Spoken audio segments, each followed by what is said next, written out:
Hello, grade 10s, and welcome to the very last teeny weeny, easy peasy little lesson on analytical geometry, where we're going to cover a concept called the angle of inclination.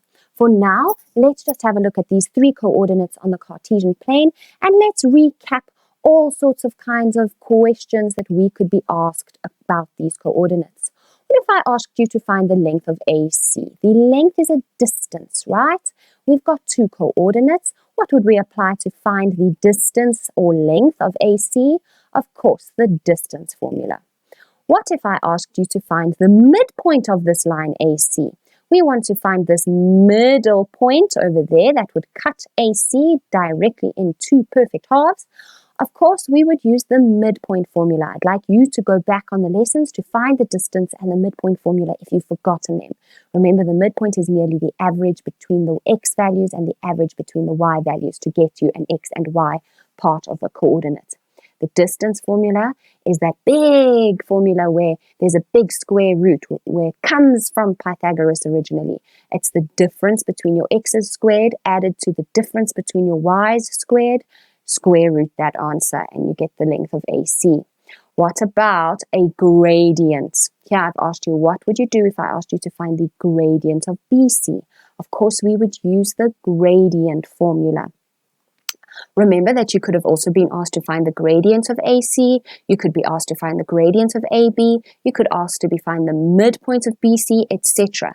Distance, midpoint, and gradient can be applied to any two given coordinates. Now, let's explore the idea of this gradient of BC. The gradient formula says that the gradient of any line is the change in y over the change in x. Now, I know this is how I write it. It's just to save some time. But if you would like to rather say yb minus yc over xb minus xc, because then you can link your coordinates up easily to your formula, that's perfectly fine. So I'm going to calculate this by taking my y value of b, 4, and subtracting my y value at c, negative 4. 4 minus 4. Put it over the difference between your x values.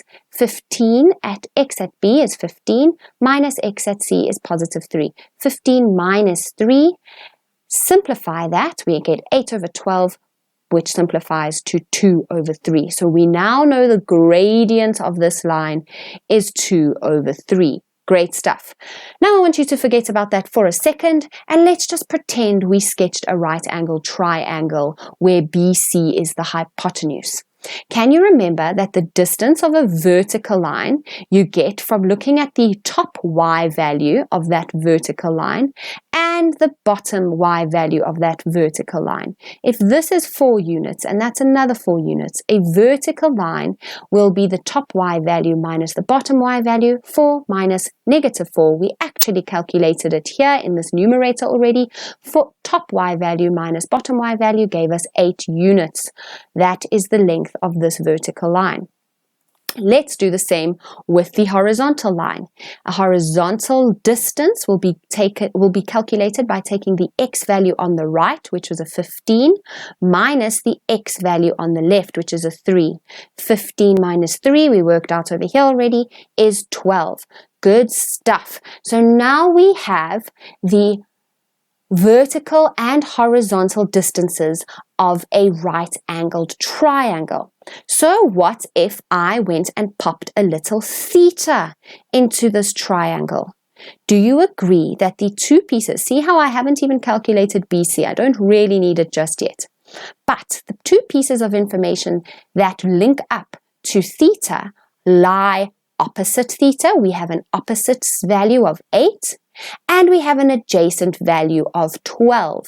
So we have opposite and adjacent. Let's remember SOHCAHTOA. We can find the size of theta because we have opposite over adjacent. Could we perhaps find the size of theta using cosine or sine? Yes, we could, if we found the distance of BC using the distance formula. Anyway, that was just a side note. For now, I want you to think about Tan. Tan is opposite over adjacent. And the reason I'm looking at tan is because I want you to see the link between tan of theta and the gradient, right? If we can find tan of theta, it's exactly the same as saying opposite over adjacent, which is exactly the same as change in y over change in x. So tan of theta is equal to 2 over 3. Now, if I asked you to find the value of theta, we would have to press shift on our calculator. We would use the inverse function of tan, arctan. So once you press shift on your calculator and pop in the fraction we just found, 2 over 3, you will see that this size of theta over there is 34 degrees. Okay, now the next thing I want you, if you need to pause the video right now just to let that sink in, do so. Any questions you may have, pause and reach out to your teacher right now. Okie dokes.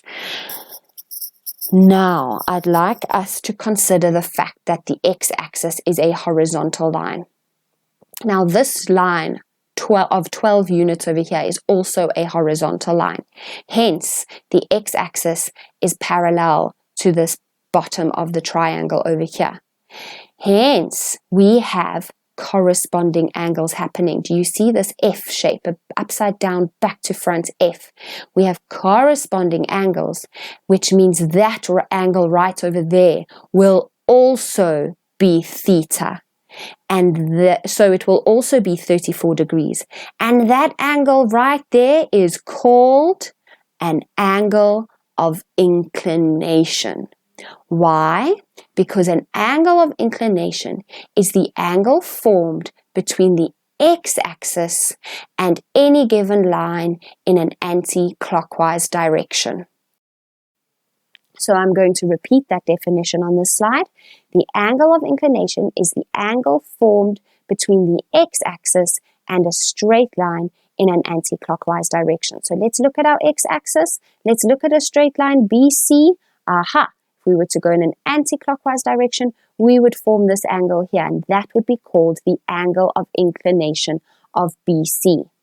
To calculate this angle of inclination, you always use tangent as well as the gradient of that line BC. Remember, baby M represents the gradient.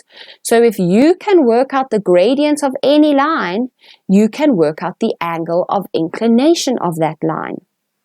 So let's have a look. We're going to do this again. If I asked you to find the angle of inclination of the line BC, first things first, go and find the gradient of the line BC. We substitute in our change in y over change in x, and we calculate that the gradient of the line BC is 2 over 3. Step number 2, press shift and pop that gradient into your calculator in order to find the angle of inclination, 34 degrees. See how the previous slide was just explaining why this works, where it all comes from, linking your trigonometry knowledge to your analytical geometry knowledge. Now we can take a shortcut and use this formula in this blue rectangle right here. Please write it down, memorize it, take notes now before we tackle the next section. Well, the next slide, which is just going to be some practice questions. Okay, here we go. 2 little practice questions to practice finding the angle of inclination. Number 1 asks you to determine the angle of inclination of the line AB, and I've asked you to round off your final answer to 1 decimal place.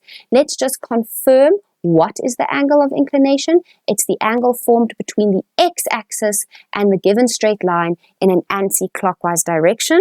So likewise for number 2, determine the angle of inclination of the line EF.